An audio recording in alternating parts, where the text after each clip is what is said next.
What it do, YouTube? It's your boy Smitty, man. And today, I'm not gonna cap.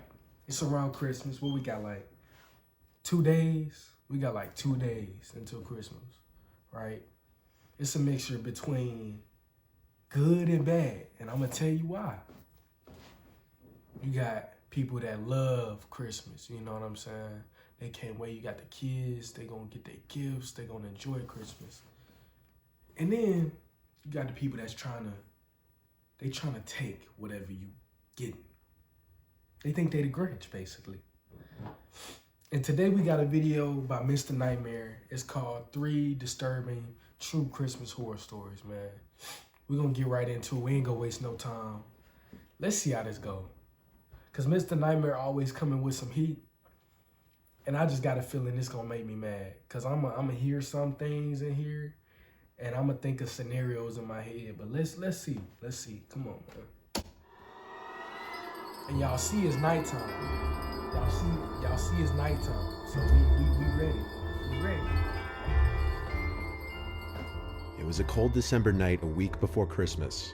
My family always does Christmas in our Hamptons, New York summer house.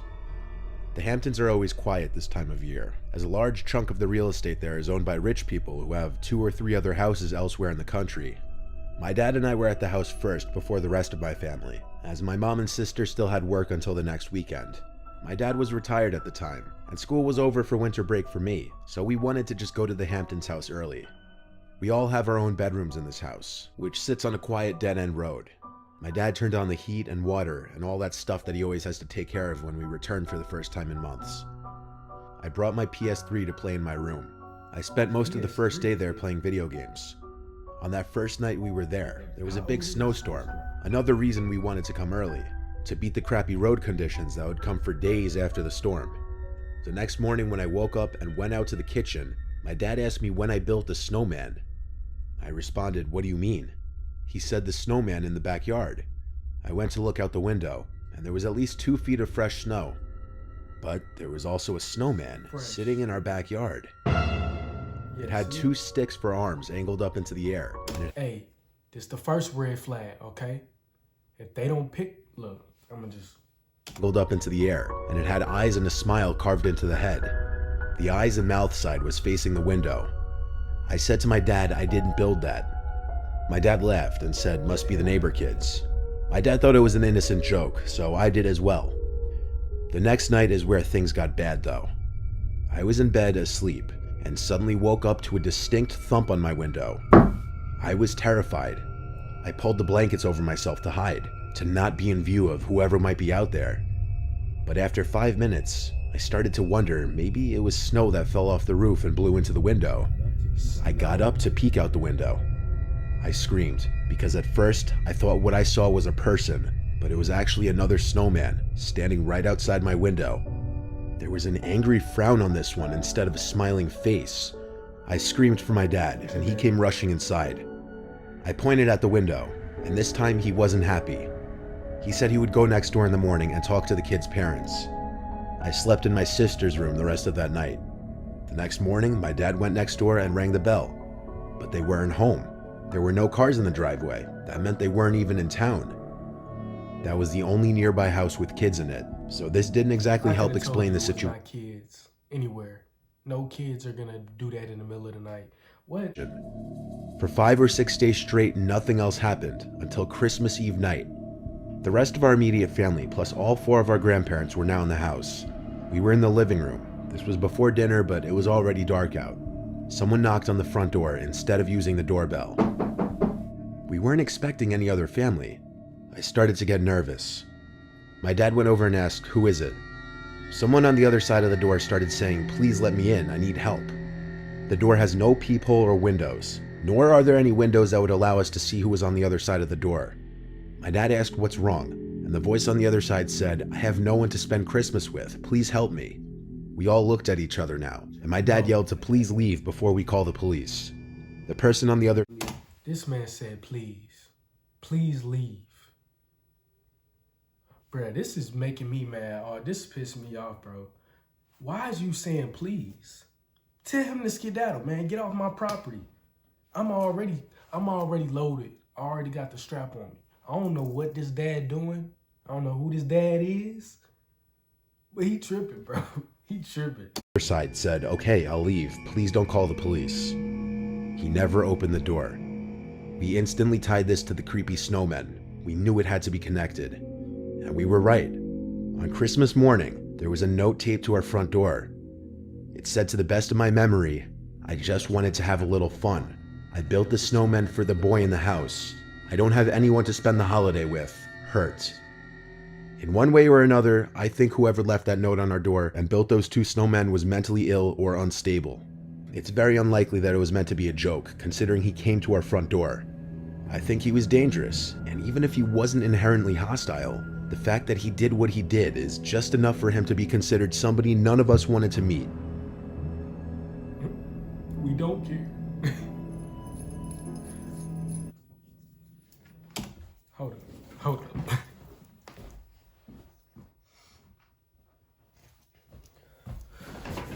All right, I'm back. My bad. Story 2, let's get it. It was Christmas of 2016. My name is Andre, and at the time I was 21 years old. Not correct. Our family was all at our Uncle Joshua's place for the holidays. Well, it was Christmas Eve. My immediate family, plus my cousins and other close family, decided let's go to my uncle and aunt's place in downtown Miami. We come from Connecticut, so we're not used to warm weather around the holidays. It was Friday, the day before Christmas Eve. My brother Nico and I, being young single males and being in Miami, wanted to go out. We were hearing about a bunch of Christmas-themed parties going on at clubs and bars. Nico was 18 at the time, but he had a fake ID, so we figured he'd be alright. We went to this one club on Miami Beach that was having a Christmas-themed event. Mostly everyone online was wearing Santa hats, so it felt festive. But it was all a waste of time because at the front of the line, the bouncer not only told us it would be $100 to get in, but he also called Nico out on his fake ID. So we tried a bar not too far away, and we got into this one. There were some people wearing Santa hats here too. I guess that was expected on the weekend of Christmas. Hey, by the way, y'all, all of y'all that got fake IDs, peep this. Peep what he's saying. So if y'all thinking about going to Miami and y'all got a fake, he just told y'all, it do not work. Miami do not play. Go to Vegas. They might help you. They might take you. While we were at the bar, this older woman started talking to Nico. I overheard most of their conversation. The woman appeared to be mid-40s, and I heard her keep telling my brother how she has such a thing for younger guys with Hispanic accents. To be honest, it sounded kinda creepy and weird, but Nico was probably blinded by the fact that a woman was hitting on him. I just let him do his thing. The woman was wearing a blue Santa hat and had on a sexually provocative Christmas sweater. The two of them were talking for so long that I ended up making friends with the guy sitting next to me at the bar. Then suddenly Nico patted me on my shoulder and said he's gonna leave with the woman. I told him all right. I was happy for him, I guess. I stayed at the bar not much longer after that. Then I just called an Uber back to my uncle's, assuming Nico would be spending the night with the woman. I was mid-Uber ride when my phone rang. Nico was calling me. I picked up to static. It sounded as though maybe he pocket dialed me, but I heard a male's voice in the background that didn't sound like my brother. And then suddenly another male's voice could be heard yelling. I said Nico's name over and over trying for acknowledgement, but the call eventually disconnected. Obviously this was a pretty concerning phone call. I was under the impression he was alone with a woman. I tried calling him like 10 times, and finally someone picked up. But it wasn't Nico. It was the voice of some older man with an extremely deep voice. When I asked who this was, he said he found this phone on the sidewalk. I asked him if he could drop the phone off at my uncle's place or if he could meet me somewhere. He didn't answer that. I just heard talking in the background, and then I heard screaming. It was Nico's voice in the background screaming my name, screaming help. Then the call disconnected. I asked the Uber driver to pull over as I was freaking out trying to call anyone in my family. It was late, no one was picking up. I explained the situation to the driver, and he advised I call the police immediately. That's what I did. The police came to my uncle's place, where I woke my family up, informing them that Nico was in trouble. I had to give my best description of the woman's appearance from the bar and what time he left the bar. Then my dad and I, along with the police, went to the bar that we were at, and it was then that I got a phone call from a random number. It was Nico. He was out of breath, gasping into the phone, explaining that he was kidnapped and barely escaped. He was currently using a stranger's phone. All of us went to Nico's location, which was a sketchy street somewhere in North Miami. When we found him, his face was a bloody mess. He had 2 black eyes, and all of his possessions that he had on him were stolen. He gave his whole story. He left with the woman who claimed to have called an Uber or Lyft. When the alleged ride arrived at their pickup point, which was in some quiet back alley area, Nico found out once inside the car that it wasn't in fact an Uber. It was a trap. There were 2 men in the car who immediately held him down and threatened to shoot him if he didn't keep quiet. They started to drive for a while, and during this time, one of the men called my number and they threatened to harm him if he yelled out anything, which he did, and that explained the bloody face and black eyes. They broke his phone, took his wallet, keys, and whatever else was on him. As the car was stopped and he wasn't being held down anymore, he ran for it out of the car. They didn't chase him, the car just sped off and disappeared. He said he believed they were going to kill him. Look, y'all, I'm gonna say this. If y'all ever caught in situations like this, you know, God forbid this doesn't happen to you, but if you ever get caught in these situations, Nico he did it perfectly right. When they tell you, don't scream, I'm gonna do this, or don't do that because I'm gonna do this to you, either way, they gonna do whatever they say they not gonna do to you because they don't want any witnesses. They don't want anyone to say they did anything. If they let you go, they're taking that risk already. Already, they taking a risk. So they rather not. So they just, you know, kill you off. They're just like, that's it. So that Nico, he did what he was supposed to do. He's smart, you know. Police apparently were never able to identify the woman who appeared in the video footage from the bar. Nico said none of the men were wearing masks, more of a reason he thought they'd kill him. This completely ruined the entire holiday weekend, but we were all just happy he was alive. On Christmas night, we were all awoken to Nico's screams in the middle of the night. He was screaming, "She's in the house." I woke him up from whatever nightmare he was having. I have to say though, him screaming, "She's in the house," made me think back to her creepy smile, and made me sleep with one eye open that night.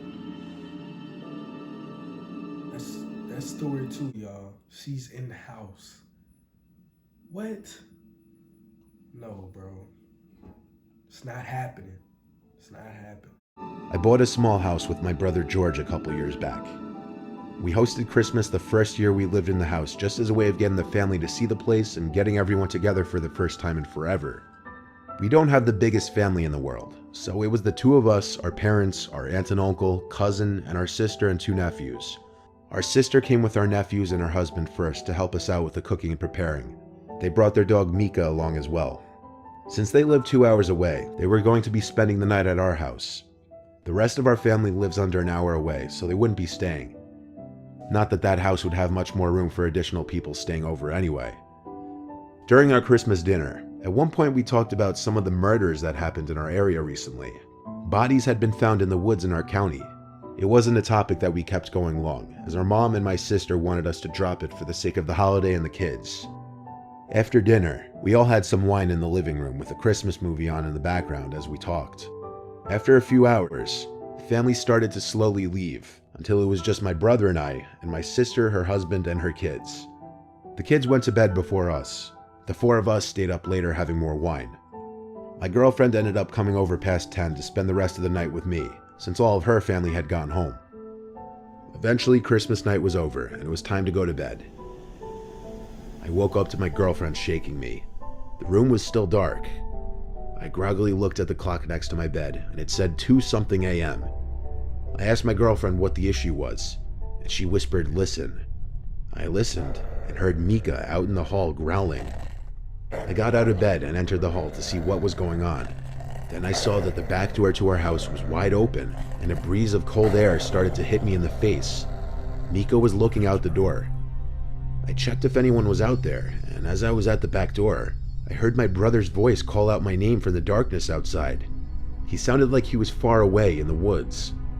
I was worried he was in trouble or needed help with something. I went back to my room to tell my girlfriend as I put my shoes and coat on. I stepped outside with a flashlight. There was a light dusting of snow on the ground, enough to see footmarks leading from the back door down to the back deck towards the woods. I yelled back George's name very loudly. I heard his voice call back my name. It was confirmed he was in the woods now. But oddly, as I entered the woods, his footprints slowly faded and got harder to see, until they were just impossible to continue following entirely. I screamed back at the top of my lungs, "Where are you? What's wrong?" I once again heard George's voice call back just my name. Every time he called me, his voice was the same distance away. I was uncomfortable getting any further away from my house because I didn't want to get lost in the woods. I tried finally calling George's phone, but he didn't pick up. I continued a little further into the woods, but now George's yelling stopped. As much as I yelled out into the woods, there was dead silence. Not even the sound of a bug in the freezing cold. Just the sound of the light breeze. And suddenly my phone rang. I was hopeful it was George, but it was my girlfriend. I picked up, and she said, "Chet, George is in his bedroom right now." "What?" I said. That didn't make any sense. I was hearing his voice this entire time in the woods. I asked her to check if my sister's husband was also still on one of the pull-out couches, and 30 seconds later, she said yes. Suddenly, I felt like I wasn't alone in the woods, like anyone was about to grab me from any direction. I turned back the way I came and started running as fast as I could. I didn't stop until I saw the backyard light from my house becoming more visible through the trees. I made it back to my house, and everyone was awake now. George and everyone else had a look of horror on their faces when I explained that Mika was growling, looking at the wide open back door, and the fact that there were footprints leading into the woods. But the scariest part was that I thought for sure that the voice I was hearing was that of George, and whoever it was knew my name. We contemplated calling the police for half an hour and then ended up doing so. A police officer came and just asked us any questions like if anything was stolen, if we know anyone that may mean us harm, etc. Then within half an hour, and after telling us to call back if anything else happens, he left. I don't know if I think this had anything to do with the murders that were going on at this time in our county, but I did think it was worth mentioning in the story. Nothing else did ever happen after that night, but we can't for the life of us logically explain any of this. I'm still scared to go in or near the woods past dark. Man, look, y'all. I got two things to say. First off, that last story, the first red flag was the dog growling at the open door. Okay, so I'm looking. If that was me, right? And we two different people. We a different breed, okay? But if that was me, I'm seeing a dog growl, right? I'll go downstairs, see her looking at the door. Why is the door open? Now, I'm on go mode. After I see this, she growling for a reason, right? Okay. Instantly grabbing the strap. I'm not playing. I don't care if I hear my brother out in the woods or not. He must be in trouble. So I have multiple reasons to go get what I need to get and walk back outside. Because I'm not walking out there with nothing. That could be my brother. That could not be my brother. I don't know. Either way, he might be in trouble if he calling for my name in the middle of the night in the woods. You went out there by yourself. No strap, no nothing. You crazy, bro. Stop it, bro. Stop. Man, either way, y'all, this was Mr. Nightmare, 3 Disturbing True Christmas Horror Stories, man. He does a great job every time. He never disappoint. Y'all go check him out. Man, it's Smitty. I'm going to catch y'all. Peace. He would step across the line.